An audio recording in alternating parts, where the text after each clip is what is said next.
Seid gegrüßt und herzlich willkommen im Reich der Dunkelwaldfeen. Wie schön, euch wiederzusehen.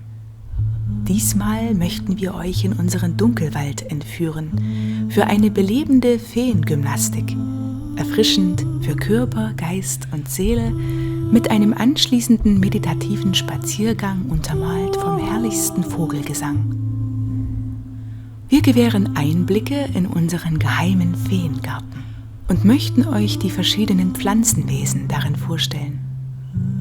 Bei jedem Gang durch unseren Feengarten dürfen wir uns freuen über Blumen mit den herrlichsten Blüten, in den unterschiedlichsten Formen und Farben, mit berauschendem Duft. Auch die kleinen und großen Bewohner in unserem Feengarten möchten wir euch zeigen. Begleitet die Feenkinder auf ihrem Streifzug durch den Garten und den angrenzenden Dunkelwald.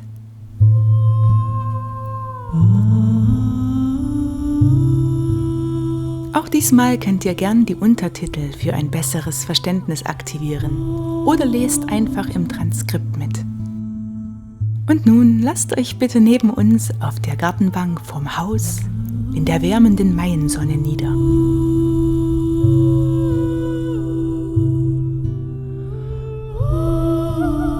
Wir sind umgeben vom Salomonsiegel. Es schmückt sich mit zauberhaften weißen Glöckchen. Wir können uns gar nicht satt sehen an den Hornveilchen mit ihren niedlichen Blütengesichtern und den vielen Farbvariationen, die sie hervorbringen.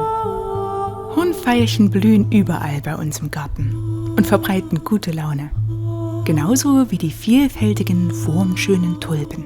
Für eine interessante, geschmackvolle Blumenbepflanzung kombinieren wir gern Pflanzen mit großen, imposanten Blüten und kleinblütige, filigrane Blumen, die einen zauberhaften Kontrast bieten.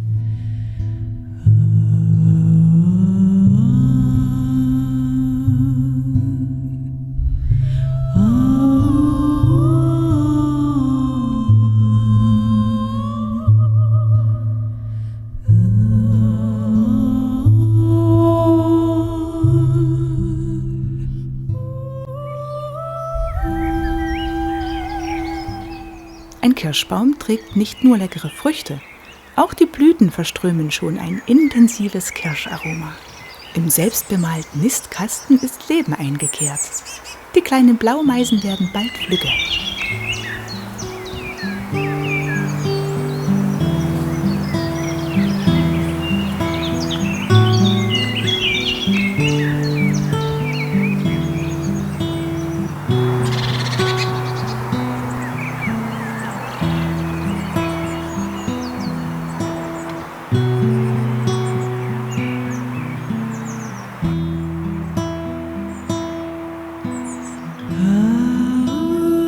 Hinterm Feenhaus darf sich die Natur frei entfalten.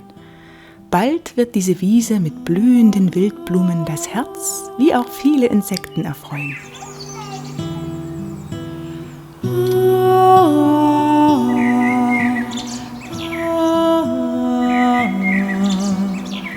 Wir haben Riesenglück und durften die eben ausgeflogenen Vogelkinder auf dem angrenzenden Ahornbaum beobachten.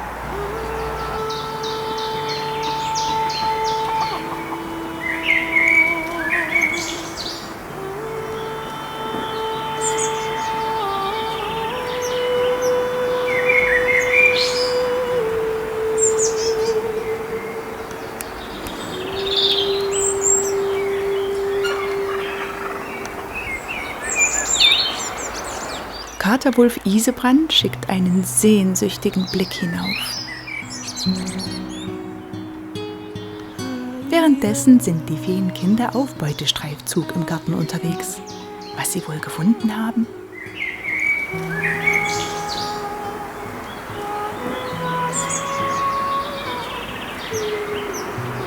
Die ersten Walderdbeeren sind süßer als jedes Naschwerk.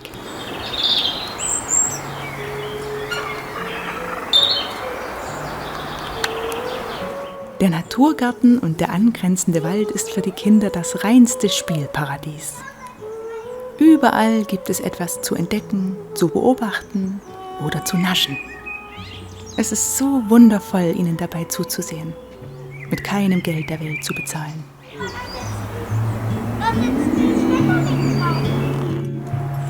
Dann satteln sie den Drahtesel und ab geht's in den Wald. Komm. Komm, Wulfi, wir gehen in den Wald, komm. Na komm. Komm.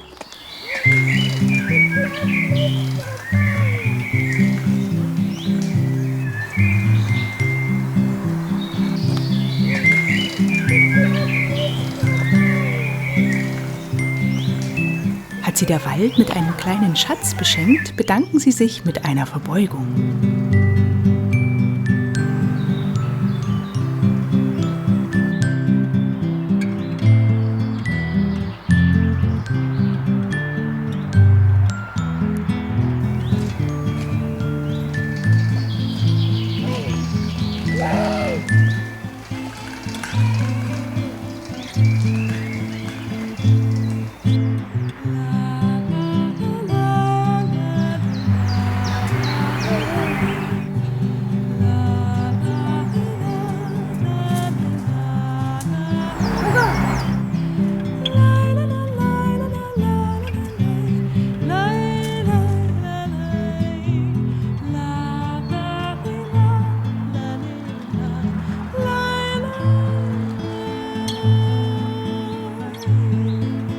Wieder zu Hause angekommen, schmücken die Feenkinder ihren eigenen Garten mit den gefundenen Blättern und Steinen.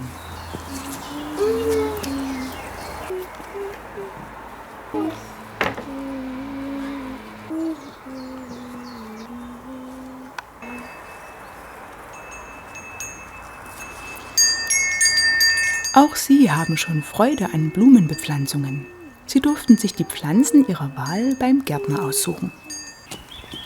Wir dürfen eintreten in ihr kleines Gartenreich mit einem kleinen Blumenbeet, einem Sandkasten und der Matschküche.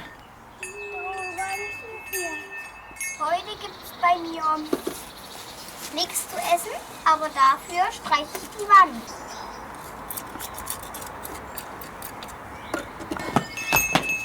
Nicht so schnell. Auf geht's zum Feenpapa in den Nutzgarten.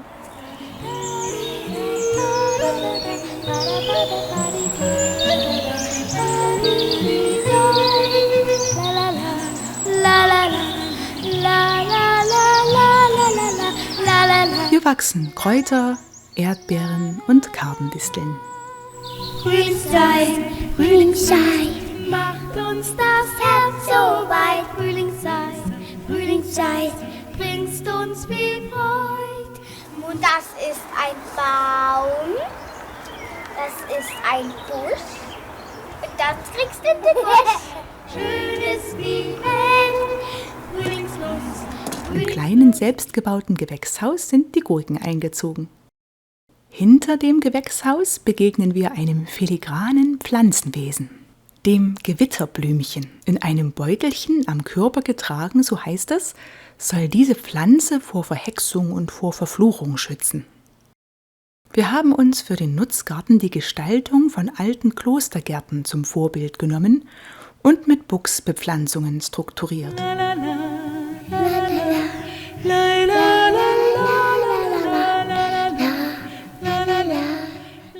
Da gibt es ein Blümchen, das wir euch unbedingt noch zeigen müssen.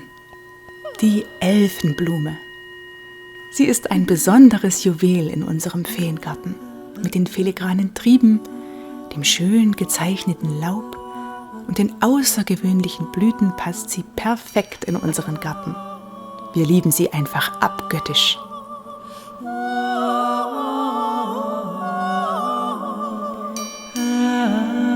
Inzwischen blühen auch die Maiglöckchen. Wir durchschreiten das Weidenportal und entdecken Kater Wulfi auf der Gartenbank. Er lässt sich die Sonne auf den Pelz scheinen. Die Blumen vom Haus haben sich prächtig entwickelt. Akelei, Katzenminze und Pfingstrosen sind aufgeblüht.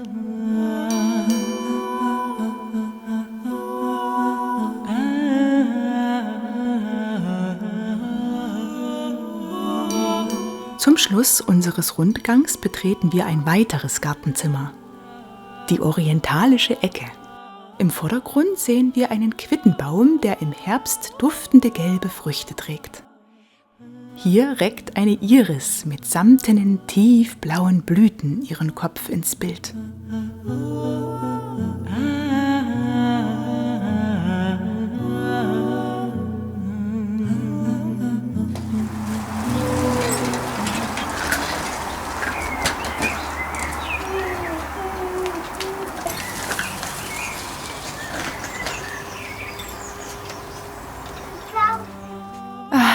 Wir kommen aus dem Schwärmen gar nicht heraus. Der Elfenspiegel Feenküsschen sorgt für einen Blütenflor, der den ganzen Sommer über anhält und dabei unbeschreiblich verführerisch duftet. Damit lockt dieses entzückende Blümchen auch viele Insekten an.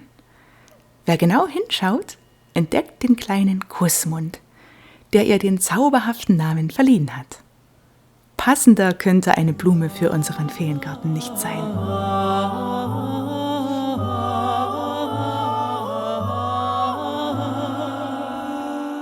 Und nun kommt und folgt uns in unseren geheimnisvollen Dunkelwald. Wir versuchen so oft wie möglich einen Spaziergang zu machen oder einen schnellen Waldlauf, um Körper und Geist zu reinigen und den Kopf frei zu bekommen. Verbinden uns durch einen festen Schritt mit Mutter Erde. Im Wald können wir alle Masken und Hüllen fallen lassen. Wir können einfach sein, wer wir sind. Wir kommen ganz bei uns an. Im Moment, im Hier und Jetzt, indem wir uns einfach umschauen, alles wahrnehmen, was um uns herum geschieht. Die Fülle an Grün, an leuchtendem Licht. Wir beobachten, wie der Wind sanft durch die Blätter streichelt. Lehnen uns im Geiste an die großen Brüder und Schwestern, den Bäumen. Wir lauschen den Vögeln, nehmen den Duft wahr und die frische Luft. Versuchen, die Gedanken vorbeiziehen zu lassen. Wir atmen ganz bewusst tief ein und aus, lassen die frische Luft bis in unseren Unterbauch eindringen, machen uns ganz weit. Beim Ausatmen stellen wir uns vor, wie Mutter Erde alles Belastende, was nicht mehr zu uns gehört, aufnimmt. Nachdem wir an unserem Kraftort ganz zur Ruhe gekommen sind, massieren wir sanft unsere Muskeln durch geschmeidige Bewegungen.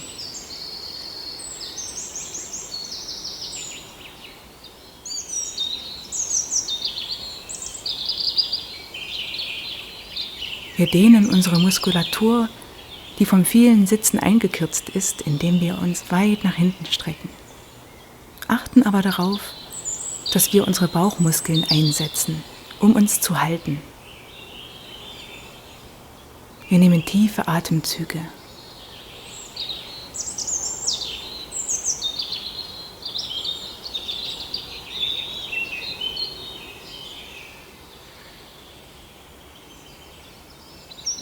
Strecken unseren Oberkörper nach vorn, lassen die Beine ausgestreckt, sodass wir eine Dehnung in den Kniekehlen verspüren.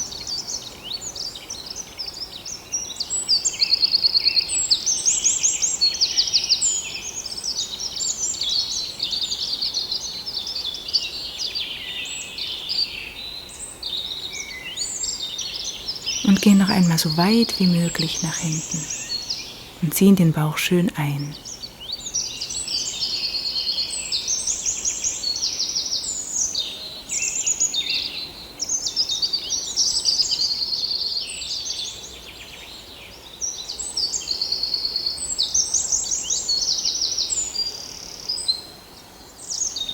Erlaubt ist jede Bewegung, die gut tut, sanft und geschmeidig, wie sanfte Windböen in den Blättern des Waldes.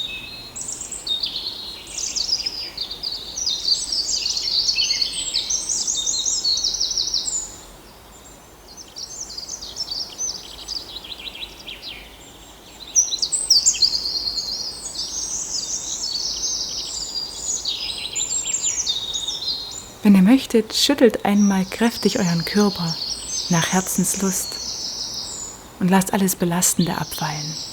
Ebenfalls wohltuend sind Balanceübungen. Versucht auf einem Bein zu stehen, alle Muskeln anzuspannen, haltet euren Rücken gerade und euren Kopf aufrecht und zieht ein Bein nach oben.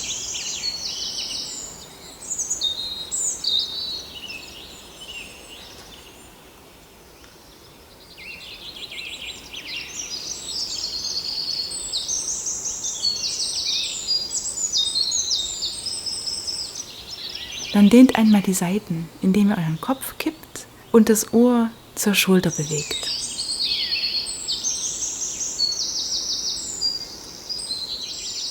Wir bedanken uns für die Ruhe und die beruhigenden Gesänge der Vögel.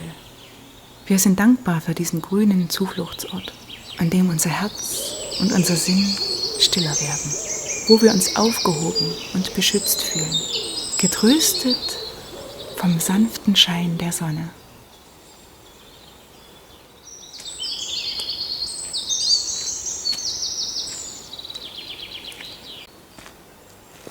Und hier und da begegnen wir Freunden. Diesmal ist es ein schwarzes Eichhörnchen mit einem weißen Lätzchen, welches keck von Ast zu Ast hüpft. Und unser Herz hüpft bei diesem Anblick.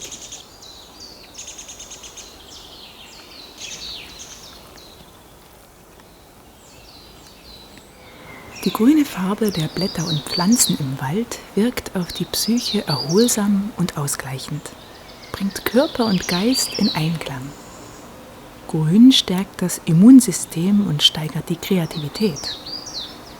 Das grüne Chakra, auch als Herzchakra bekannt, ist ein Energiezentrum in der Brust, das mit Liebe, Mitgefühl und emotionalem Gleichgewicht verbunden ist. Ein Waldspaziergang wirkt daher ausgleichend, beruhigt und bringt Sicherheit und Hoffnung. Vor allem Nadelbäume setzen ätherische Öle, sogenannte Terpene, frei. Für den Menschen ist die Inhalation dieser ätherischen Öle nützlich, weil sie die Bronchien erweitert und zu ihrer vermehrten Befeuchtung führen. Über eben diese Boten- und Duftstoffe kommunizieren Pflanzen und Bäume miteinander. Die Terpene sind für den Duft des Waldes verantwortlich und wirken beruhigend auf das Nervensystem, reduzieren Stresshormone und senken unseren Blutdruck. Sie sollen sogar Krebs vorbeugen.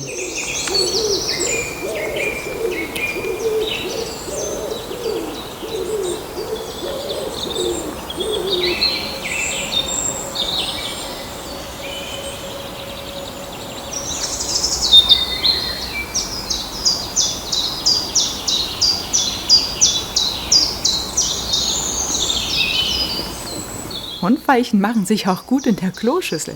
Ja, auch herzlich lachen ist sehr gesund.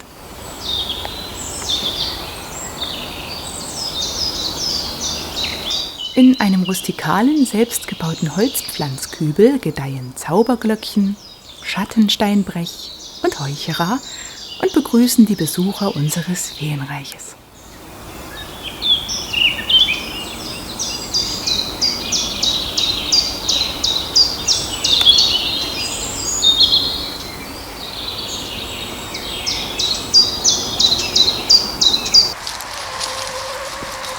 Zum Schluss statten wir unserer Hühnerfamilie noch einen Besuch ab. Hier im Bild seht ihr die Henne Moni neben ihrem Mann, einem Zwergwelsumahahn, der besonders bunt ist. Moni ist ein Wyandottenhuhn und besonders schön finden wir an dieser Rasse den wuscheligen, dicken Popo.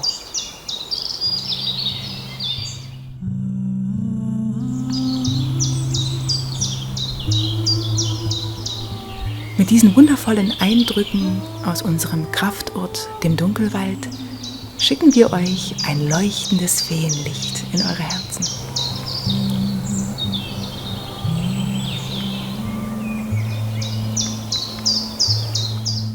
Wenn euch unsere Filme gefallen, dann kommt doch gerne einmal auf unseren YouTube-Kanal. Dort findet ihr weitere schöne Geschichten aus unserem Dunkelwald.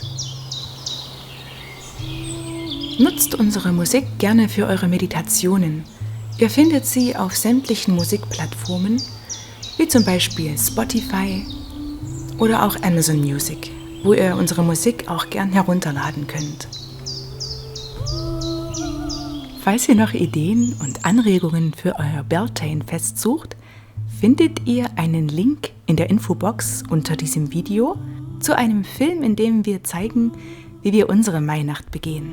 Mit Räucherung, Tanz und Gesang am flackernden Lagerfeuer. Außerdem bereiten wir eine reinigende Blütenessenz aus dem zarten, feinen Buschwindröschen. Ihr lernt unseren ziegenjungen Hörnerhansi kennen. Und ihr könnt unsere wuscheligen Küken bestaunen. Ebenso wie Tulpen in den herrlichsten bunten Farben. Die vielen Kinder freuen sich auf euch.